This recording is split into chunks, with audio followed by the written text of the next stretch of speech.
নমস্কার, আমি মালবিকা আর আপনারা দেখছেন মেইনস্ট্রিমলা এসেনশিয়ালস। আজকে একটা বিষয় নিয়ে আলোচনা করতে যাচ্ছি, হয়তো সেটা পার্লার বা স্যালনের ফরেই বলছি। দেখুন, অনেক সময় আমরা কি করি, বিভিন্ন রকম ফেসিয়াল বা কোনো হেয়ার ট্রিটমেন্ট, কোনো ট্রিটমেন্ট আমরা যখন নিচ্ছি, অনেক সময় আমাদেরকে কি হয়, বাড়িতে এসে ট্রিটমেন্ট দেওয়া হয়। কিন্তু একটা কথা মাথায় রাখবেন, যখন আমরা বাড়িতে সেই কোনো ট্রিটমেন্ট আমরা নিচ্ছি, সেটা কিন্তু অতটা কমফোর্ট জোনে হয় না। যেটা যেখানকার জিনিস আমার মনে হয় সেখানে গিয়ে করাটাই অনেকটা বেটার, তাই না? যেমন ধরুন, আমরা ফেসিয়াল করব, বা আমরা হেয়ারের ট্রিটমেন্ট নেব, বা শ্যাম্পু করব, বা কাটিং করব, যাই করি না কেন, পেডিকিওর, ম্যানিকিওর, ওয়্যাক্সিং, যাই করি না কেন, বা থ্রেডিংই হোক, সেটা যখন আমি একটা স্যালনে যাচ্ছি বা একটা পার্লারে যাচ্ছি, সেই পার্লারটা সেইভাবেই তৈরি, সেইভাবেই তাদের সমস্ত কিছু রেডি করা থাকে। তাতে কি হয়, আমাদের প্রত্যেকটা ক্লায়েন্টের একটা কমফোর্ট জোন থাকে, যেখানে আমরা প্রপার ট্রিটমেন্টটাও পেয়ে থাকি, তাই না? তো যেটা আমরা পার্লারে পাবো বা স্যালনে পাবো, সেটা কিন্তু আমরা ঘরে পেতে পারি না, হয় না, সেটা ঘরে সেইভাবে তৈরি করা থাকে না। যেমন ফেসিয়াল করার সময় ঘরে আমরা যেরকম ভাবেই করি না কেন, এসিতে বসে থাকি বা বেডে শুয়ে থাকি, যেটা আমরা স্যালনের একটা অ্যাটমসফিয়ার, সেই অ্যাটমসফিয়ার কিন্তু থাকে না। কারণ এখানে আমাকে বলতে হয়, সাপোজ যখন দেখবেন আমরা কোনো মন্দিরে যাই, সেই মন্দিরে গেলে বা মসজিদে গেলে বা চার্চে গেলে, দেখবেন মনটা যেন অন্যরকম হয়ে যায়, ভালো লাগে।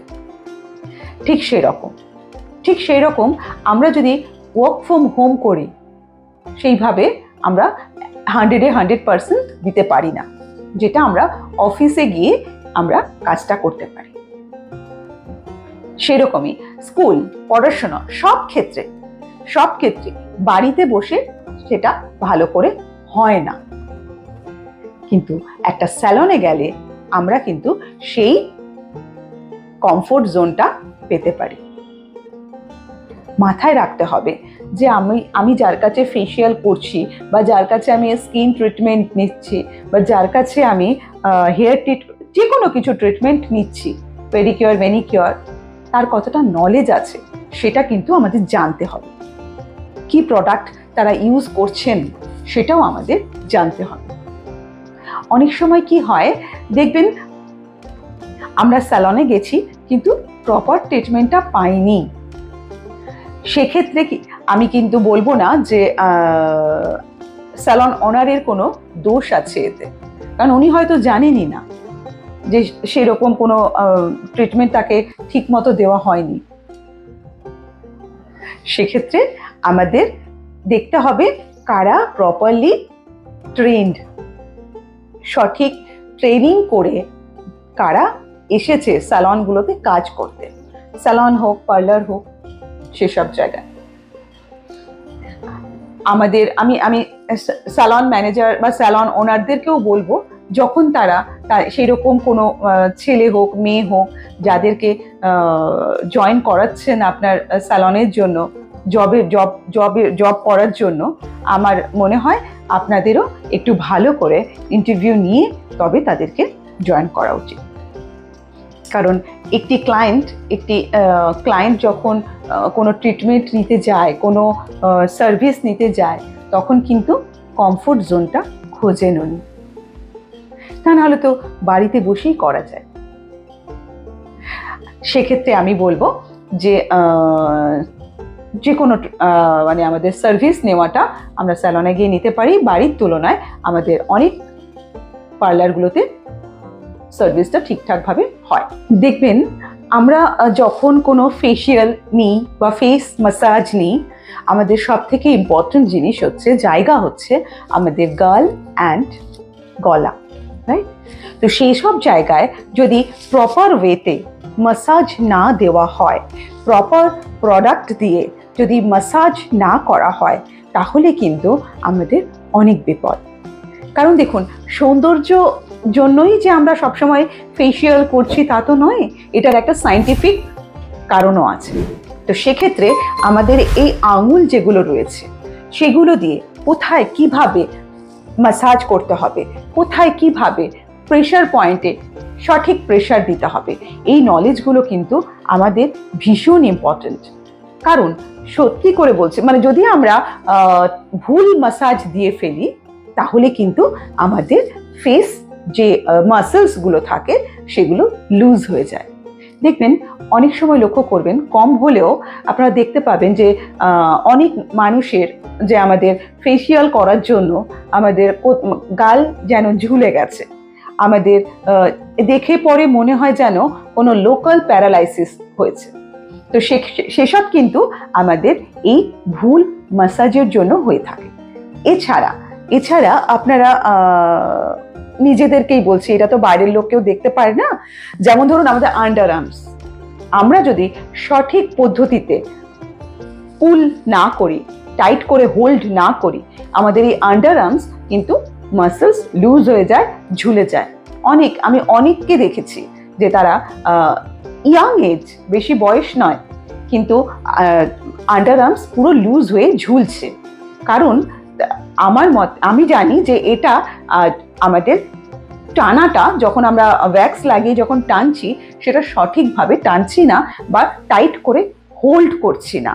হ্যাঁ, এটা কিন্তু বিভিন্ন পার্লারে বিভিন্ন যারা কাজ করছেন সেই সমস্ত ছেলে মেয়েদের তাদেরকে বলছি, তারা কিন্তু সঠিক পদ্ধতিটা জানেন না।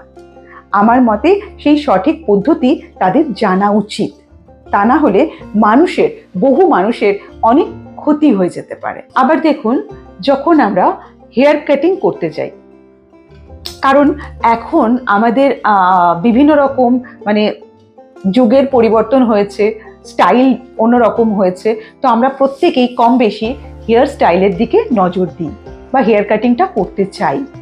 আগেকার দিনে যখন মানে বহুকাল আগের কথা বলছি, তারা অত হেয়ার কাটিংয়ের দিকে এত নজর দিতেন না। প্রত্যেকটা ঘরের মা কাকিমারা তারা চুলটা লম্বা হলেই যেন তাদের সন্তুষ্টি থাকতো। কিন্তু এখন আমাদের যে প্রত্যেকটা বিভিন্ন রকম হেয়ার স্টাইল আমাদের প্রয়োজন হয়ে থাকে। তো সেক্ষেত্রে যদি আমরা স্যালন বা পার্লারে যাই, সেখানে গিয়ে আমরা একটা চুল কাটিং বা হেয়ার কাটিং করে যখন ফিরছি, তখন কিন্তু আমাদের মনে অসন্তুষ্টি দেখা দেয়। তো সেক্ষেত্রে আমি বলবো যে হেয়ার স্টাইলিস্ট আছেন, যিনি হেয়ার ড্রেসার আছেন, তার সাথে ভালো করে কথা বলে নিতে হবে।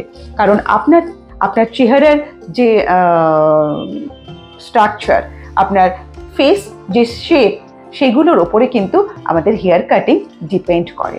তো সেক্ষেত্রে আপনার ভালোভাবে কথা বলে নেওয়া উচিত যে কীরকম কাটিংটা দিলে আপনাকে ভালো লাগবে। তো সেই জন্য সেই নলেজটা একজন হেয়ার ড্রেসারের থাকা উচিত। আবার দেখুন, মেকআপ এখন যেমন প্রচণ্ড ট্রেন্ড উঠেছে মেকআপের দিকে, সেই মেকআপ নিয়ে আমি কথাটা বলতে চাইছি। মেকআপের ক্ষেত্রেও কিন্তু আমাদের নলেজ ভীষণ important. Bridal makeup, party makeup বা কোনো আমাদের বিভিন্ন রকম পার্টির মধ্যেও বিভিন্ন রকম পার্টি আছে, কোথায় আমরা কোন জায়গায় যাচ্ছি, কোনটা ককটেল পার্টি, কোনটা ব্রাইডাল পার্টি, তো আমাদের সেই সমস্ত কিন্তু মেকআপ আর্টিস্টদের নলেজে থাকা উচিত যে আমরা কোথায় কোন ধরনের পার্টিতে যাচ্ছি আর কি ধরনের মেকআপ করতে হবে, আমাদের গায়ের রং কি, তার সঙ্গে কোন ফাউন্ডেশন যাবে, কোন কালার যাবে, আইশ্যাডো হোক বা ব্লাশার হোক বা ব্রঞ্জার হোক, যাই হোক কোনটা যাবে, কার চোখ ছোট কার চোখ বড়, এই সমস্ত কিছু নিয়ে আমাদের মেকআপটা করতে হয়। তো সেক্ষেত্রে নলেজটা কিন্তু ভীষণ ইম্পর্ট্যান্ট। তাই আমি আপনাদের এই এত কিছু কথা বলার মধ্যে একটাই কথা আমার আসছে যে প্রপার ট্রেনিং, যারা প্রপার ট্রেনিং নিয়েছেন সেরকম মানুষের কাছে কিন্তু আমাদের বিভিন্ন রকম সার্ভিস নেওয়া উচিত। যার কোনো নলেজ নেই সেরকম মানুষের কাছে আমরা যদি সার্ভিস নিয়ে থাকি তাহলে কিন্তু মারাত্মক বিপদ। আমাদের স্কিন থেকে শুরু করে হেয়ার, আমাদের টপ টু বটম, আমরা যাই ট্রিটমেন্ট নিই না কেন আমাদের সমস্যার সম্মুখীন হতে হয়। তাহলে আজকের এই আলোচনা থেকে আলটিমেট কি দাঁড়ালো? দেখুন, আমরা তো প্রত্যেকটা মানুষ, আমরা যখন স্যালন যাচ্ছি বা পার্লারে যাচ্ছি কারোর কাছে ট্রিটমেন্ট নিতে, হেয়ার হোক, স্কিন হোক, মেকআপ হোক, পেডিকিওর, ম্যানিকিওর, যাই হোক না কেন, যারা আমাদেরকে সার্ভিসটা দিচ্ছেন তারা তো নিশ্চয়ই এক্সপার্ট, তাদেরকে এক্সপার্ট তো হতেই হবে। আমার বক্তব্য, আমরা যারা প্রত্যেকটা মহিলা বা প্রত্যেকটা পুরুষ যারা কিনা আমরা পার্লারে গিয়ে সার্ভিসটা নিই, তাদেরকেও কিন্তু নলেজটা রাখা উচিত। আমাদের প্রত্যেকটা মানুষকে জ্ঞানটা রাখা উচিত, শিক্ষাটা রাখা উচিত। কারণ আমি স্যালনে গিয়ে তার ওপরে পুরোপুরি ছেড়ে দেব বা তাকে সবটা সমর্পণ করে দেব, সেটা কিন্তু নয়। আপনাদেরও কিছুটা নলেজ রাখা উচিত, কোনটা ভালো, কোনটা খারাপ, কোনটা আপনার জন্য সঠিক, সেটাও আপনাদের জানা দরকার। তারপরে তো রইলই, যারা এক্সপার্ট তারা আপনাকে সঠিক সার্ভিস দেবে। তাই সঙ্গে থাকুন আর দেখতে থাকুন মেইনস্ট্রিম লা এসেনশিয়ালস। নমস্কার।